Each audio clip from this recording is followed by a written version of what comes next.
আয়াতে ঘোষণা করে দিয়েছেন, তাজুন্নু আইয়ুফআলু বিহা ফাকিরা, সেই দিন তাদের মেরুদণ্ড বেঁকা হয়ে যাবে, তারা দাঁড়াতে পারবে না।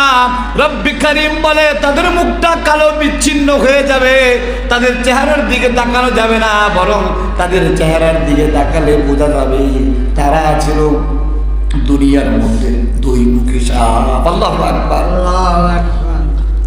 যখন মসজিদে থাকে তখন আল্লাহর কথা বলে, যখন মসজিদে নামাজ আদায় করে তখন আল্লাহর বিধানের কথা বলে, আর যখন মসজিদ থেকে বের হয়ে যায় আল্লাহর বিরোধিতা করা শুরু করে। কথা বলেন ঠিক কিনা?